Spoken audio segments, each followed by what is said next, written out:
What's up, Lions of Liberty fans? You can now support this show on Patreon and get exclusive access to bonus audio and video content, including Conspiracy Corner, Degenerate Gamblers, bonus segments with guests, and so much more. Head on over to patreon.com/Lions of Liberty.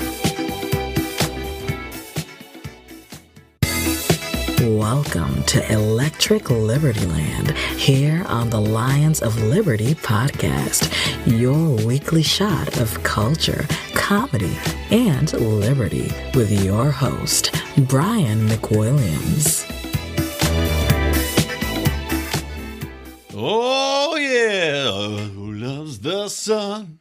Who cares that it makes plants grow? This is Electric Liberty Land, your sunshine and liberty universe. Welcome, welcome. I am Brian McWilliams, and this is episode number 114, meaning you can find all of the show notes at lionsofliberty.com/ELL114.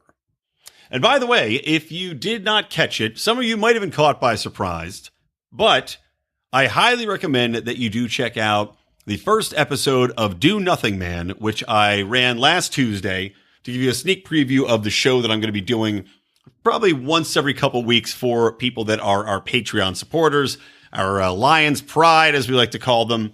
And of course, you can join that at patreon.com/Lions of Liberty. But yeah, if you haven't listened to it yet, check it out. It's pretty funny, exploring that, seeing how it's going to evolve. So make sure you give a listen. So for this episode, I'm going to be doing a wide-ranging show here because, I don't know, there's just like a million stories which have gone through. And we'll do like just a little wraparound, like bam, bam, bam, real quick. Ninja style, popping out of ceilings, killing all your dictators. Killing your shogun. How you like them apples, shogun? Anywho, first things first, fairly amazing news could be on the horizon. And I say that because there's been a little bit of a teasing, a little bit of a maybeing going on in regards to House of Representatives stalwart, beacon for liberty, smiling guy who looks kind of like Josh Gad from the Frozen films who voiced the snowman. Yes, I'm talking about the one and only Justin Amash, who said he would not rule out a run for the White House in 2020 as a libertarian, baby. Woo! He said it's not on his radar, to be clear, but he did not say that he wasn't going to do it.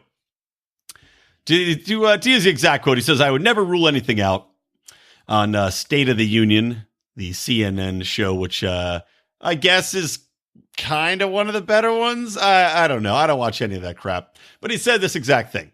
"It's not on my radar right now, but I think that it is important that we have someone in there who is presenting a vision for America that is different from what these two parties are presenting." Of course, Amash is the chairman of the House Liberty Caucus, representing libertarian-minded lawmakers. So that's pretty amazing. You know, I like the fact that he's not discounting the concept of it, because you'd think if he was purely against it, he would say, I'm not going to run against Trump. And I do think that, you know, anybody that goes against Trump as a GOP candidate has no chance. You're not going to primary Trump. You know, let Bill Weld go and be the sacrificial lamb in regards to that. So they let him back in the Clinton compound. He can play tennis with Bill and Hillary and fly off to a pedophile island with Epstein there and have a good old time. But for Amash to consider it raises a lot of questions and possibilities. I mean, if he did run as a libertarian, number one, I think he would be welcomed with open arms, because Amash has been one of the more principled people that has been in government. And, you know, apart from maybe Ron Paul, has there ever been a congressman that has been more principled on liberty? I mean, Mike Lee's pretty good. Let's give him some credit. But Amash has really stood up for a lot of the things that we believe in. He stands against the war state. He stands against the spy state. He stands against rampant empire building. He stands against overtaxation. He stands against a lot of the things that libertarians hold near and dear to themselves, personal privacy, civil liberties, etc. And unlike Rand Paul, who I think has already ostracized enough of the libertarian community where he could not, I mean, I don't know. If he ran as a libertarian, I think most of us would probably say, okay, we'll lay down the spears and the slings and arrows for now and let let Randy Pants have a good shot. But Rand also is not going to go against Trump, at least not as a primary candidate. But you do have to wonder, if Justin Amash says, okay, I'm going to run for president. I'm going to go for it in 2020. I'm going to run it on the libertarian ticket. I want Rand Paul to be my vice president. That's something I think Rand would consider. Because while clearly Rand values his position of power in regards to the ear he has of Donald Trump, and he should. I mean, that is a very powerful position to be in. I think that all of the maneuvers that Donald Trump has tried to make in regards to pulling troops out of Syria, which looks like it's still going forward, by the way. The latest I'm hearing on that, or reading on that, no one's calling me on my cell phone or fucking texting me in the middle of the night about it, but the latest I'm hearing on that is that they're going to pull out the thousands of troops that are there. They're going to leave some 200 troops to continue to, I don't know, foment hatred, because I don't know what else they're really doing there. They're ostensibly they're supposed to be training, continuing to train and oversee the people they've been working with there in regards to the rebels. But really, I don't see how staying in Syria with 200 people is going to really get you anything except training people to take part in terrorist activities against the government that is still in power there, and just cause more strife and hatred towards America. I don't get it. And Trump said to the Congress, wrote them a letter saying, okay, I agree with your assessment that we should leave 200 troops in Syria. I don't agree with that. Still horrible idea. Anywho, I give Rand credit for being the person who probably enticed him to take a look at another point of view and say, let's start bringing these troops up. Same thing with Afghanistan. We're seeing Senator Paul put forward legislation. Well, she hasn't put it forward yet. He's promising to put forward legislation. This is on March 5th. He said, this week, I'm introducing legislation to end a war that should have ended long ago, the war in Afghanistan. The United States has been fighting the war on terror since October of 2001. It's cost $6 trillion. So that's great. Rand actually putting legislation on the table to bring them up. Great. Anyway, circling back to my main point. So you've got Rand, who clearly has an in with Trump.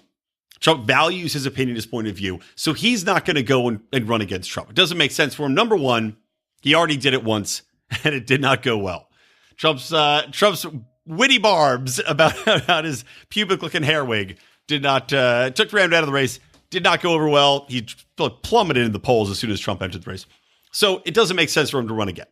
However, if you pair an Amash and a Paul, you've got somebody in Paul that could apply to the broader GOP base, especially the never Trumpers, because there's still got to be people within the GOP who do not like Trump, who do not buy into his vision. Plus, you've got Amash, who brings all this principle. I mean, basically, you have got the ticket of principle right in front of you. You've got two people who really have been sticking to their guns for the most part. Again, Rand and Israel does piss me off quite a bit. But, he's been very, very much better on that in trying to rein in the amount of money we're spending and giving to Israel. The foreign aid is a big principle. He's been very outspoken in regards to anti-war issues and try to end these wars and try to curb spending. That's going to resonate with people. You pair that with Justin Amash and everything he's done, you have a very attractive ticket. Not only do you have people that are younger, because they just had a poll come out recently, that was, I think, a Gallup poll, saying that the things that Americans hated most were, in order, old politicians and socialism, which I was shocked by. I guess it's just millennials that seem to be embracing socialism, and the majority of America has still not gone completely retarded, because you never go full retard. So you got these two people that are young, they're likable, they're dynamic, they're not afraid to speak their minds, they're not afraid to challenge the status quo in regards to the military-industrial complex and the way that America has been run, promising a ticket of, basically building upon what Donald Trump wants to do, ending the wars, bringing the troops home, getting rid of regulations, lowering taxes, trying to foment a free market environment. And Rand already has some good ideas in regards to these tax-free zones where people can look at that kind of thing and they say, okay, well, they're not going full libertarian on us, because that still scares most people. But we can take some of these concepts like these tax-free zones and try to put them in these, underprivileged, quote unquote, underprivileged neighborhoods to try to get them to embrace entrepreneurship, to get government out of the way. And the beauty of that is if we can just prove that it works, then we can roll it out across the country. So you got that. You got them drawing from the GOP side, plus all the independents who voted for Trump because they couldn't stand Hillary Clinton and what she did to Bernie. They may be more attracted to a Rand Justin ticket. They may be more, even though I find Trump very entertaining, it's a no-brainer for me. if there was a Rand Paul, Justin Amash ticket versus a Trump ticket. And I think a lot of people would fall into that camp. I think this is a legitimate shot. So I hope that Amash is taking this seriously. I hope that the dream of this ticket will maintain in the back of all of our minds in the next year and a half that's upcoming, leading into this next election season, because it would be a hell of a thing, man. Okay. Next topic. Let's move on. I mentioned Hillary Clinton, so I guess I might as well keep on talking about this broad. This broad over here, as I smoke my cigarette in the newsroom, my cabbie cap on. Hillary Clinton has said officially she is not running, which I'm very disappointed in because, honestly, well, two reasons. Number one, I had bought up all of America's burlap sacks, anticipating a Hillary Clinton run, and I figured if she's going to run, she's going to need those outfits she loves so much. She's going to need those beautiful dyed burlap sack suit pants dresses that she likes to wear on stage for debates. So I'm going to corner the marketplace here, and then I'm going to ratchet this shit up, just like I have a whole line of suits that are just overly baggy, overly wrinkled suits for Bernie Sanders. I bought all of the suits up in Vermont, in New York, in Connecticut, New Jersey. Bernie's screwed. He wants to get a wrinkled suit that's ill-fitting. He's got to come to me at Brian McWilliams' ill-fitting suit manufacturers and emporium. Hillary Clinton just screwed me. She just cost me a lot of money because buying up that burlap, well, it's not that expensive. Burlap's really cheap. I was really anticipating her making a run. So sad to hear it, not only for the burlap aspect, but also because if Hillary was running, it would have been delightful. Just to watch all of the Democrats that formerly could not do enough to defend every shitty thing that she's done. All of the racist, sexist, anti-gay policies that she and her husband, minority damaging, like the Three Strike Act, like all of the drug war ramping up that Bill Clinton did while he was in office, all of the warmongering that Hillary Clinton did while she was in office as Secretary of State, all of the underhanded Clinton Global Foundation money funneling that went on. And of course, we all know that the funding for the Clinton Global Initiative dropped by some 80% as soon as she left as Secretary of State.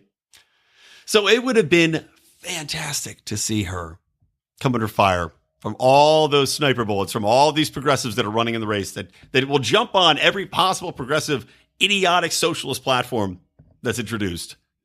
And we'll see if that changes, because like I said, that new poll might change the way these people are coming out supporting socialist ideas.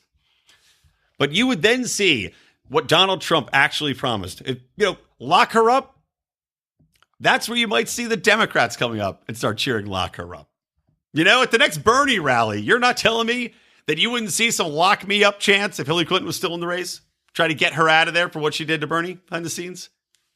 It just would have been a three-wing circus. It would have been such a thing of beauty to watch. Oh well.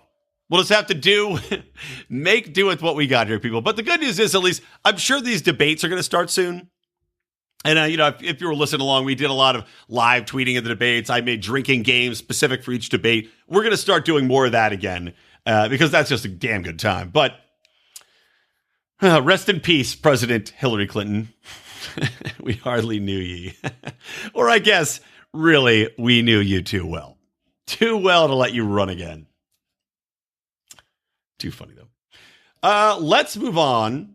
I'm just kind of flicking through here, guys. I'm literally looking at 17 open tabs on my computer, deciding what story I want to talk about next. Let's talk about the Democratic candidates being told that they should sign what they're calling a non-aggression pact. Which, of course, is hilarious because clearly this pact has nothing to do with the libertarian ideals of the non-aggression principle.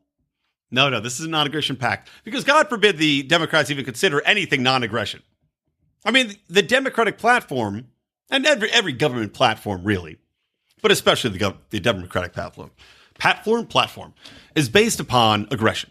I mean, we're talking about people who force you at the point of a gun and consider it charity to give money to people that you don't know, don't care about, nothing to do with, as an ever-expanding basis, despite the fact that all the evidence says it doesn't work. One of my favorite things to point out, and I constantly do, is the poverty levels staying the exact same despite a massive increase in welfare spending, or the education levels declining despite the fact that we spend more per student, more on schooling than any other nation anywhere in the world. And yet, where are the results? In the meantime, what else do the Democrats love to aggress on? Oh, well, there's things like forcing you to join a union. That was very popular until recent legislation came through, giving people choice to not be forced into a union, which, of course, is just a strong-arm cronyist organization. How about forcing you to not have school choice? Forcing you into a public school, otherwise you have to pay out of pocket, while still taking the taxes, of course, at the point of the gun.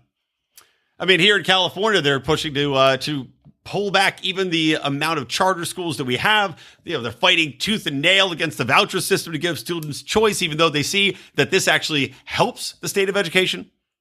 We see in a lot of the, malign neighborhoods that they like to talk about, the underprivileged neighborhoods, minority neighborhoods, that school vouchers and school choice actually help them to get a better education rather than informing them, placing them in these schools in which you have apathetic children that may or may not care about it, instead of giving the children that want to succeed, or the parents that want their children to succeed, the option of taking an initiative. No. God forbid we do something like that.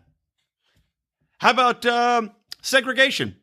Yeah, they were pretty aggressive in that because that was also democratically led. When you had all these infrastructure plans that were put into place, that was democratically led.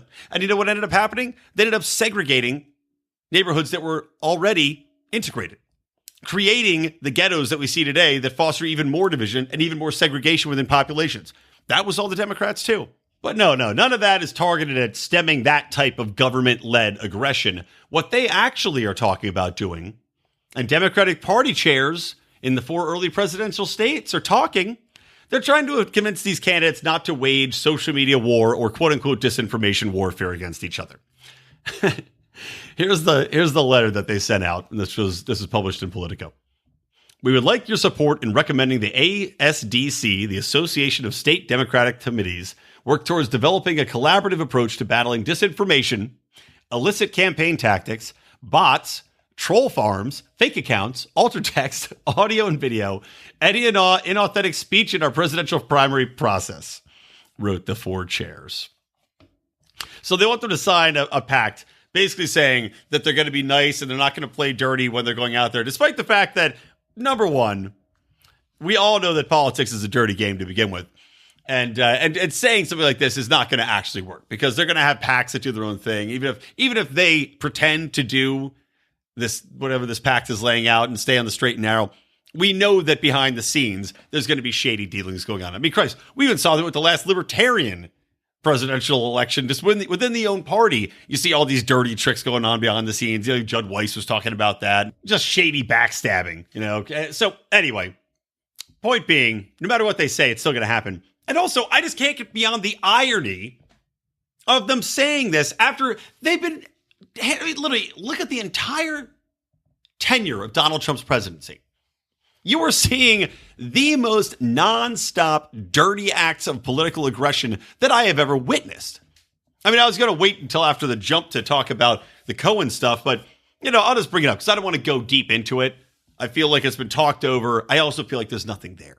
But we're seeing Michael Cohen being, put out there on stage at a congressional hearing. Never mind that the guy has already been arrested or indicted for perjury. He's going to jail for perjuring himself by lying to Congress. And yet, now that he's no longer Trump's golden boy scumbag attorney who was going to write a glowing book around him, now they're bringing it back out, and now he can be believed, despite the fact that he's shown that he is a liar professionally and in front of Congress. Now the Democrats are rolling him out there because they need to now have something else to try to attack Trump with, even though, again, there's nothing there. Nothing coming out about meetings at Trump Tower, which, by the way, why do they know about this meeting at Trump Tower? Oh, that's right. Because they underhandedly hired a Fusion GPS by the Democratic Party, filtered through lawyers for the Democratic Party and Hillary Clinton, to create a fake dossier for which they hired foreign agents to accumulate this ridiculous assessment of meetings and hooker peeings and everything else under the moon, which of course then was turned over to the FBI and used as a reason to surveil the Trump campaign. They'll say it was to surveil people that were around the Trump campaign, like Carter Page, who's still not in jail, and God, I'm blanking on the other guy's name right now. But just people that had really done nothing wrong, that they had no evidence of any wrongdoing, and still have only been indicted for the simple procedural crimes, for lying to the FBI, for lying to Congress. None of this has anything to do with actual wrongdoing on the part of the Trump campaign or President Trump himself. So we're seeing them try to promise to each other that now they're going to play nice during an ongoing investigation into the President of the United States that has absolutely no basis in reality, which is costing taxpayers millions upon millions of dollars to undertake. And I saw some figure that said the Mueller investigation alone had cost something like $25 million, and that was as of last year in September. This was due PolitiFact. I just looked it up in the meantime. So PolitiFact saying $25 million have already been spent on this ridiculous investigation. And that, probably has gone up at least $2 to $3 million by now. Who knows what it's going to end up being. And on top of this, the Democrats are now talking about introducing a whole new slew of investigations on the House level now that they control the House. So there's going to be a nonstop political game that they're playing at fucking taxpayer expense, which just makes me so goddamn angry about it. Playing these little parlor tricks. But no, amongst themselves, let's make sure to sign a non-aggression pact because, we don't want to be too underhanded and mean to each other. Half of me wonders also if this has something to do with Hillary Clinton completely undermining Bernie behind the Democratic backs. The Democratic Party colluding. There's collusion for you. Colluding to take Bernie out in advance. It doesn't spell that out, mind you, in this pact, but maybe they're thinking ahead. The other thing I want to consider as well, looking at this, is that I think this is also a preemptive tactic by the people who have entered the race. We're talking about Kamala Harris. We're talking about Bernie Sanders. We're talking about Cory Booker. We're talking about Elizabeth Warren, right? These are the front runners. And of course, my favorite, if the Democrats were to have a candidate, would be Tulsi Gabbard, but she seems to have no chance. She's polling at like 1%. She'll probably drop out sooner rather than later. But I also look at this as tactically, right? Follow with me here. They're already claiming that there have been social media posts and quote unquote fake news targeting these four people on social media. And I wonder if this is in some way a pact designed where these people sign it, right?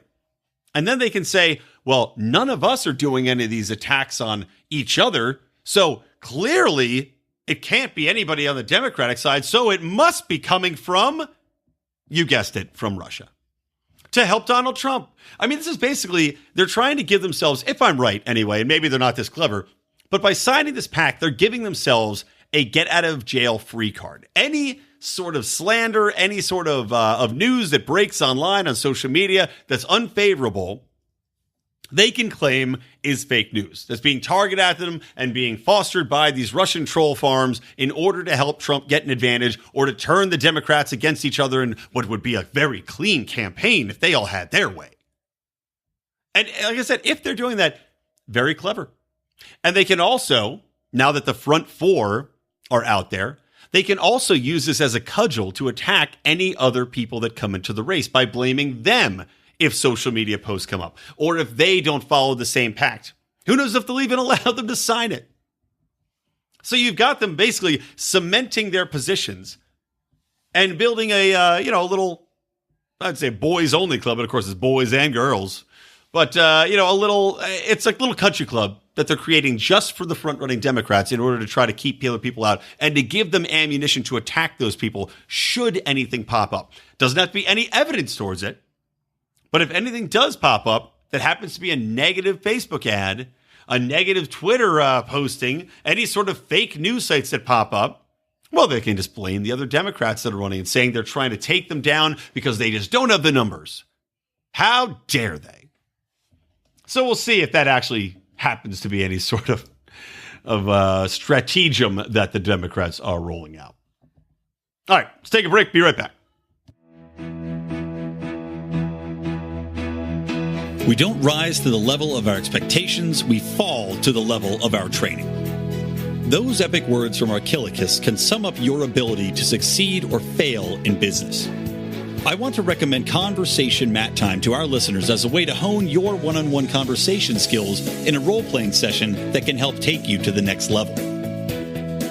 During 25-minute sessions, you'll work through the best way to approach that raise, that interview, or that relationship with a practiced professional that will provide the confidence and experience you need to get paid what you're worth or take that interpersonal risk you've never been able to conquer. Just like in jiu-jitsu, the difference between a novice and a black belt is mat time. Train to win. Visit conversationmattime.com and take advantage of a free 15-minute consultation just for listeners of this show. All right, welcome back to Electric Libertyland 114. Again, lionsofliberty.com/ELL114 for all the show notes. Let's talk a little foreign policy here because a couple of different issues popped up, and I want to talk a little about those. Like I said, I'm not really going to talk anymore about the Cohen stuff. Why? No point. So instead, let's talk about Trump and meeting with Kim Jong-un in Hanoi and what the fallout of that could be, because interestingly enough, the last time Trump and Kim met, it seemed to be all lovey-dovey. They walked away. It was a lot of great progress and this and that, and they're going to denuclearize and all things moving forward, and it's all very positive. This time, the reports are saying that they are walking away and that Trump basically said he would not remove any sanctions from North Korea until they have denuclearized, and he's walking away from the table. He's trying to spin that by saying, well, the talks are ongoing, but it seems that he's doing a little bit of tough negotiating tactic. Well, because of that, he's getting bipartisan support, which is a little surprising. Maybe the support's only bipartisan because he, in fact, is walking away and people want to keep this state of war going. But it was interesting to see Chuck Schumer saying, oh, well, I'd rather see him walk away from a bad deal than sign a good deal, which, of course, is just simple logic. From my point of view, I look at what's happening with Trump, Kim here. Basically, Kim's already resigned himself to giving these nukes up at some point. We're already seeing too much progress in regards to what they're doing moving forward, and you're seeing a revamping of how Kim is treating his legacy. Because clearly, while I have said many times on the show for a long time, if I was a nuclear power like North Korea, there's no way in hell I would be giving up my nukes. However, looking at obviously places like Gaddafi.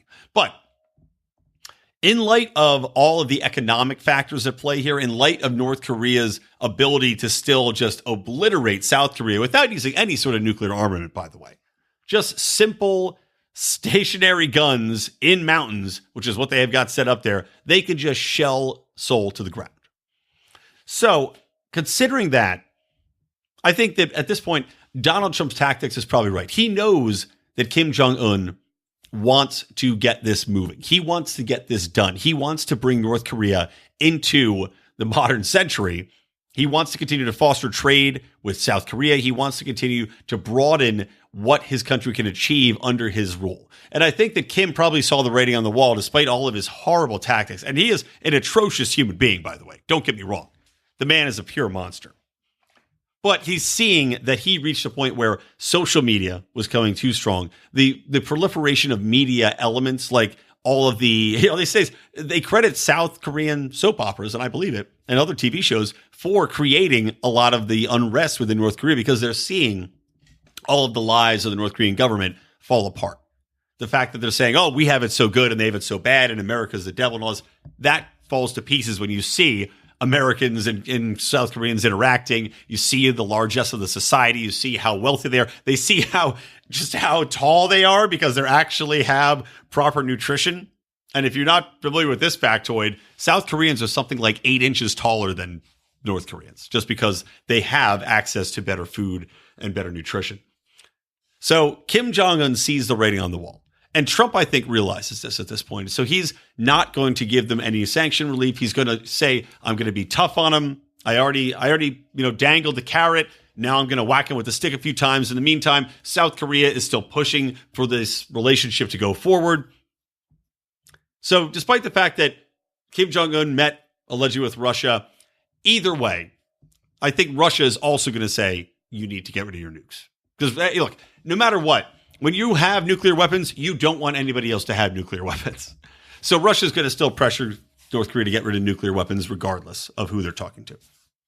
So, fine. I don't mind him walking away. I would prefer him to walk away and say, well, we're going to keep the sanctions in place, but keep talking, rather than rattling the saber again. And in fact, he went the opposite way, announcing unsolicited, so he claims, that he didn't tell Kim Jong-un in the meeting that they had that he was going to cancel all of the joint military drills between South Korea and the United States in the near future, or I guess for the indefinite future.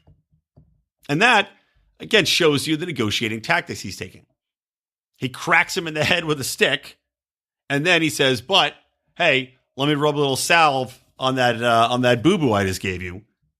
I don't want to continue to provocate any sort of ill will between our countries. I don't want to have any military interactions or accidents, especially looking to India and Pakistan, shooting each other's fucking jets down over there like a couple of kids. A couple of nutbag kids. A couple of nuclear nutbag children over there. And that also, by the way, I had it on the roster to cover, but it seems like in the past week, it's more or less diffused itself. It doesn't look like anything else is going to be continuing to escalate in that region, so fuck it. But in regards to North Korea, things are going to keep progressing. And you see the Democrats saying, oh, there's no evidence that they're denuclearizing. Well, there is some evidence actually that they are. And this is going to be a long process. Clearly, you need to have, and I think you're going to have economic cooperation. You're going to have cooperation across the borders. You're going to have opening of trade and opening of visitation between these countries. That's what's going to push it over the edge to the point where they're going to feel confident in denuclearizing at that point. Because the economies are going to be intertwined. The people then, Kim Jong-un is going to be looked upon as this man who opened up North Korea. And once he is the man that opened up North Korea, along with Trump and Moon in South Korea, he now will have much more confidence that he's not going to get assassinated, that the United States is going to turn around and take him out or try to bomb anybody. Like I said, we wouldn't do it anyway because they still can launch artillery regardless of nukes to wipe out Seoul, but I think that's Kim Jong-un's vision, and that makes a lot of sense to me. So that is your North Korea update. Let's turn our attention towards Afghanistan. I already told you Rand Paul has got his plan to bring troops home, which he's going to announce, but there also is the Pentagon plan, which has, because they're talking to Taliban right now about troop withdrawals. And by the way, I was just on a plane, and I finally got around to watching War Machine, the Brad Pitt movie, which is based on a story that ran in Rolling Stone about General McChrystal, who took over, and he was only in Afghanistan for about a year. But the movie paints him as, a guy who went in there, wanted to do the right thing, which, I'm sure a lot of these generals probably do want to do the right thing in their own moral universe. And of course, the moral universe of people who work in the army and are taking orders, and, that's got to be a different moral universe than the typical person lives in like you and I. That doesn't excuse a lot of the actions which are undertaken under the guise of military involvement, fighting for what's right, or being part of a global force for good, the Navy's phrase, which I'll never forget or forgive.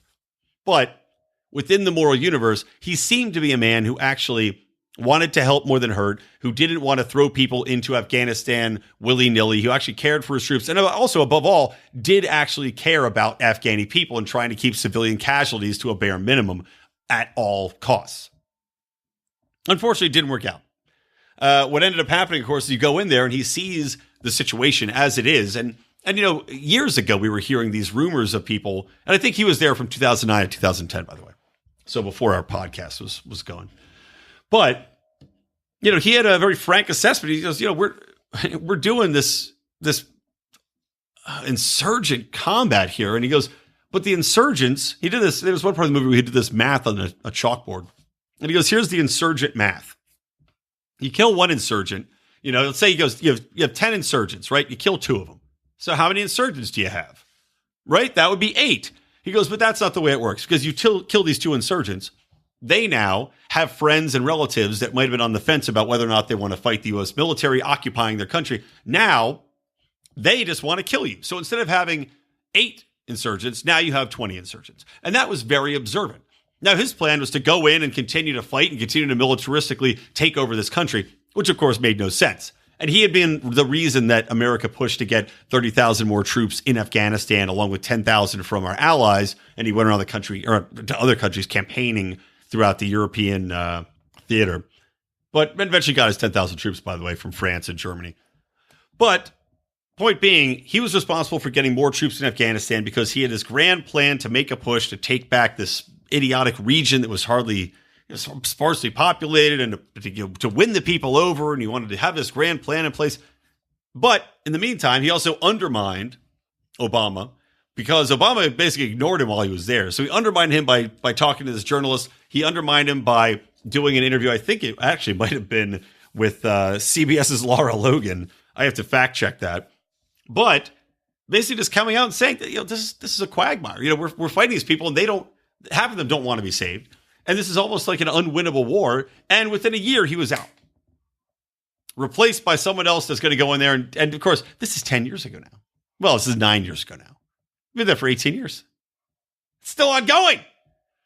So anyway, check that movie out. I thought it was very entertaining. I liked it. I actually ended up feeling for the guy, despite everything that I'm sure he's done in the past, because he had come over from Iraq and working there. So God knows what these people do.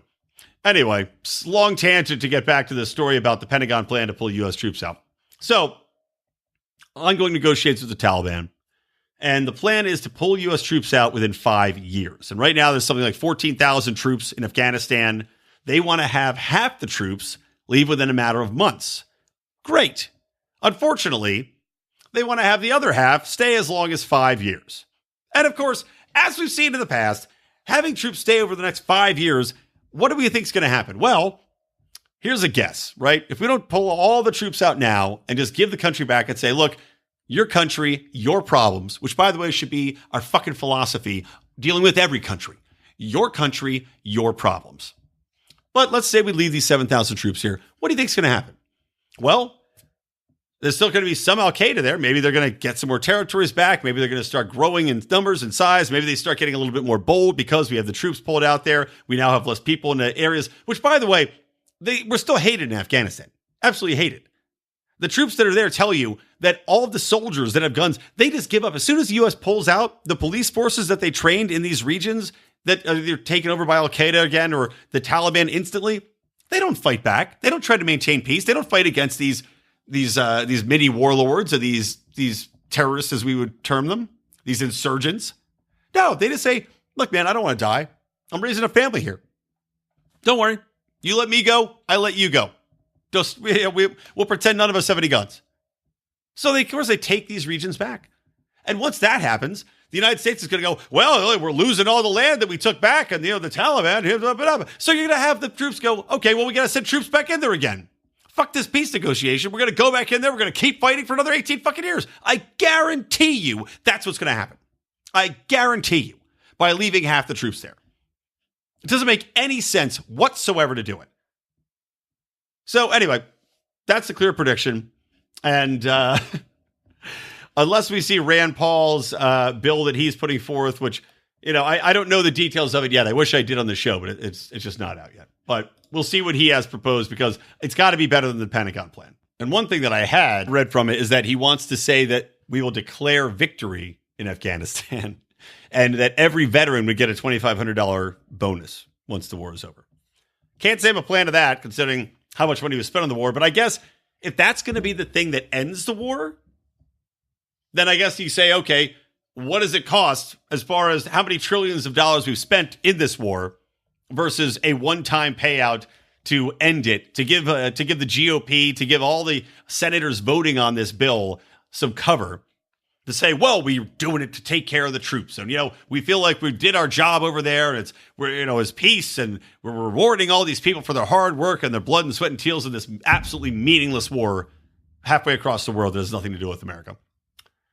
So if that's what it takes to get done, sure, let's pretend that we won in Afghanistan. Because I can't think of the last time America could declare that we won a war. Maybe World War II is the last time you could even say that. We definitely haven't won anything since then. Okay, two more things we'll wrap the show up on. Number one, funnier things, the lighter side of life at the end of the podcast, people. First thing, very sad, but yet, it's funny because it's so perverse and sickening in regards to just how low the government will sink, especially over in Germany. And, I'm not a big fan of the Germans, not a fan of their power policies, not a fan of their tax levels, not a fan of their hate crime legislation, not a fan of their fascist ways in which they undertake free speech. But I gotta say, this tops it all.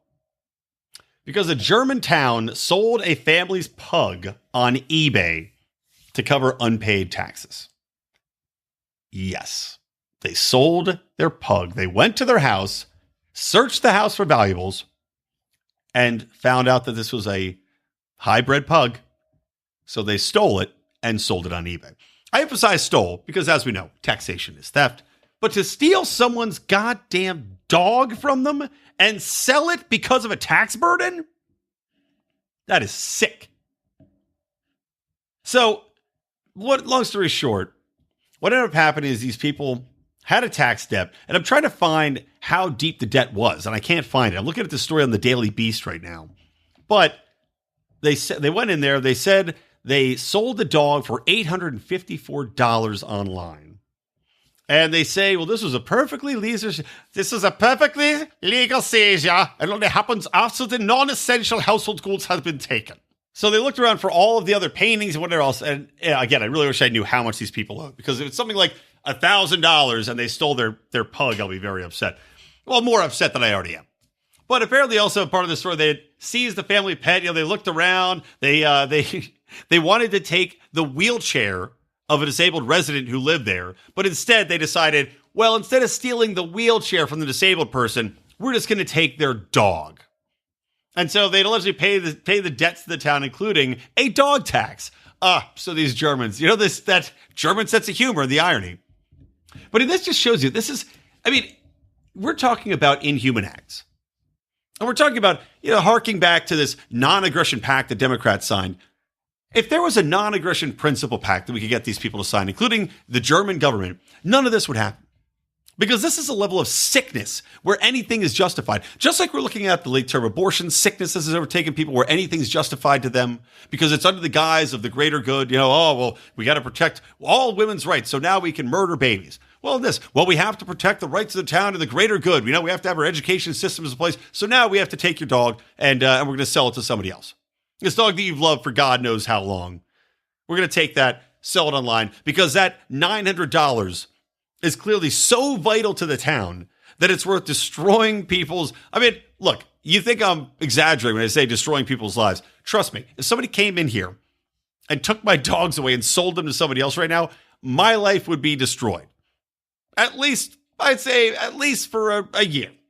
I would be an emotional wreck. Because I love my fucking dogs, man. And for these scumbags to come in there, decide between taking a wheelchair and a family pug because of a small tax burden that is owed, instead of say, okay, why don't we say, give them some extension? Why don't you say, well, let's reach out and see if a local charity will pay it for them? Maybe explore other options before you go in there and decide the most inhumane, heartless, and cruel way in which to collect a tax debt, which who knows if these people were even utilizing any of the services that were offered under those taxes. It's probably just basic property taxes that they owed, which who knows if they could even pay or not. I don't even know. And if that case, if they can't pay their property taxes, well, that just seems like it's more government intrusion on land that should be privately owned anyway. I don't see why cities even feel like they have a right to a property tax personally. But God, to take someone's dog, man, that is just cruel. Just cruel. All right, last story, and then I'm going to wrap it up as I also wrap up the tail end of this fucking cold, is to talk a little bit about Robert Kraft and prostitution. Now, you might have heard that the good news stemming from Robert Kraft, the Patriots owner, getting arrested trying to solicit, a little rub and tug at this massage parlor, along with some other gentlemen. The good news is that Kamala Harris said that she would be for introducing legislation that would decriminalize prostitution, which I think is fantastic. Now, I may disagree with one Tom Woods on this fact, that I haven't read all of his arguments on it. Don't get me wrong. I read an email that he'd sent out briefly about it, and I know he is vehemently against decriminalizing prostitution, which to me doesn't make any sense if you're a libertarian. And I know Tom is a very principled libertarian, but this is one issue I cannot in any way agree with him on. Because he's saying that to decriminalize prostitution would somehow somehow liken it to decriminalizing, other sexual acts of which are more heinous. And to me, it doesn't make any sense whatsoever. And I don't want to go too far down because I don't want to miscategorize Tom's point of view on the subject without diving into it. But he did send out a whole email about it. But just from a basic rights standpoint, if we as libertarians are going to argue about whether or not you can have an abortion at a certain period in time where there's a viable human fetus, you're telling me that we don't believe enough in a woman's right to control her own body to say that she can freely have sex with somebody if she wants to have sex with them for money? I don't understand how this is depraved in our society. And again, Tom's, to take a short excerpt from what his email is saying, is to treat it like any other transaction, as though it were going and getting coffee. And then, I went to the FedEx, and then I went to my prostitute, and then I went home.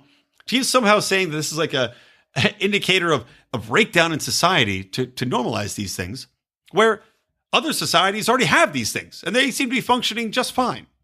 Amsterdam, for instance, or even in France, where even though they might have rampant prostitution out in the streets, out in the open like they do in Germany or Amsterdam, they still have a society which doesn't operate in the same way our kind of puritanical valued American society does, where they value, we say it's got to be a monogamous relationship and a husband and wife. In France, they literally have an hour after work where people just go and fuck their paramours in a back of a car or at a motel or whatever they want to do. Literally, they have an hour dedicated just to cheating on your spouse. Now, I'm not endorsing the act of going banging around people behind your spouse's back necessarily, but what's business is it of Tom's if somebody wants to go to a prostitute, male or female, if they want to get some release and they don't consider themselves to be a horrible person for doing it? I mean, just because you have one particular moral persuasion, probably based in a strong religious background, doesn't mean that you are permitted to exercise your morals on top of everyone else in society. And that is simply what this is. When we get down to the basic act, what you're doing with your body, how is a sexual act using your body for labor, which if you're making money off it, if you're electing to do this type of labor, you are engaging in labor with your body. So you should be able to own that labor which you've put forth. And just like somebody goes and toils away on a construction site, they pick a price for their labor and they sell it. And there you go. There's nothing wrong with that. You're simply using the tools at your disposal to make a living. And a lot of these people can make a very good living. It's also, with the advent of the internet and everything that comes along with it, become immensely safe for these people. Not only safer for the people, but safer for the people that go to these women of the evening or sex workers, however you want to refer to them. So for me, a big silver lining is, in fact, decriminalizing prostitution. We talk about victimless crimes. That's a victimless crime. Unless it's a very, very small situation where there might be sex trafficking, which, of course, if you decriminalized and legalized it, all that sex trafficking goes away. So much like the war on drugs, I object to anybody saying, oh, this is going to be the key to a downfall of society and we can't justify this. No, you're wrong. Fuck you. You can't be morally for ending the war on drugs based upon the reactions and the life-ruining instances that it has and the fallout from these things, which can range from anything from having a misdemeanor sex act, which is what Robert Kraft had, to getting caught with a minor, which you may or may not know as a minor, and having your life completely ruined because now you can't get a job. You're blacklisted from any number of parks and libraries and whatever else. You're on a list, and you basically have to live in a tractor trailer because no one wants to rent to you. So please don't tell me. And that's not even getting into the actual, sex workers themselves and them going to jail and having their lives just consistently ruined. So don't get on a high horse about this. If you're a libertarian and you are principled, you support decriminalizing prostitution. You support decriminalizing sex crime. I don't give a fuck if it normalizes an act of a man going to use a prostitute. That's none of your fucking business what somebody does, what a private person does with another person in the privacy of their home. If they want to have a monetary exchange, that's none of your business. And you cannot defend any number of the principles that we defend as libertarians without defending this one as well. It makes you morally corrupt if you try to say that this one thing is outside the realm of what we would defend. Anyway, so again, that was the silver lining for me, is bringing this conversation to the forefront. I think is a great thing. Now, getting back to Robert Kraft, the sick thing about his being arrested here was that this is all made possible, and they call it a sneak and peek warrant, in which they put secret hidden cameras into brothels or into drug dens or wherever they want to go. They get a secret warrant to do it. Well, not secret. All warrants, I guess, are secret on some level. But the police get a warrant. They go in, secretly plant cameras in there, which I don't know how they do that. If they break in the middle of the night when the parlor's closed, or if they, I don't know how they do it. But they go in there, they put in secret cameras, and they record every single person that goes into that business. And somehow this is legal because of what? The Patriot Act, which is, of course, hilarious because Robert Kraft is, of course, the owner of the Patriots.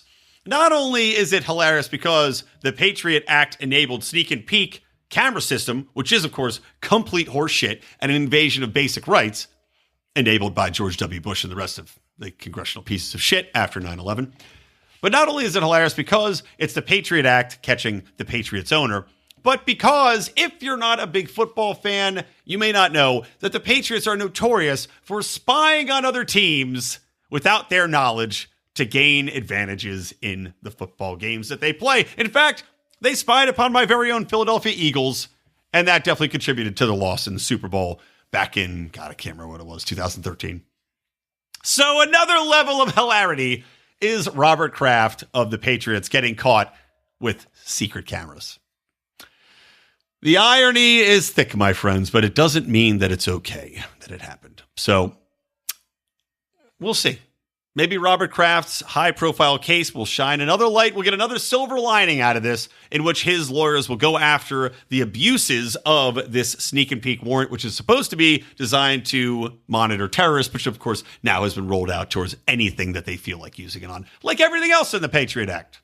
So, hey, theme of the day, silver linings. That and come on, Justin Amash, Libertarian Party 2020. All right, that's going to do it for today, guys. Reminder to listen to Mark Claire on Mondays with his in-depth interviews with leaders in the libertarian movement, including somebody that I might have mentioned on this show. Don't want to give anything away, but somebody that I mentioned on the show today might be on the show soon. Anyway, so check out Mark Claire on Mondays. Don't forget John Odie Odermatt on Fridays with Felony Friday, looking at the ironically named criminal justice system and all the injustices that occur within it. And of course, make sure that you check out all of our Patreon Pride content. You can join us for just $5, and you will get access to shows like Degenerate Gamblers with me, Odie, and Rico shooting the shit. You'll get access to the brand new Legion of Liberty Doom, which is, of course, myself, John Odermatt, Remzo Martinez, Howie Snowden, and Dan Smots. We are rolling out a new episode of that soon. You will get the new episodes of Do Nothing Man as they become available to you. And you will also get shows like Conspiracy Corner. They just recorded a nice fresh one of that, where the boys dive into conspiracy theories of the day, on top of just bonus interviews and fun times. All right, that'll do it. So from me, Brian McWilliams, from the Lions of Liberty and from Electric Libertyland, always stay plugged into liberty.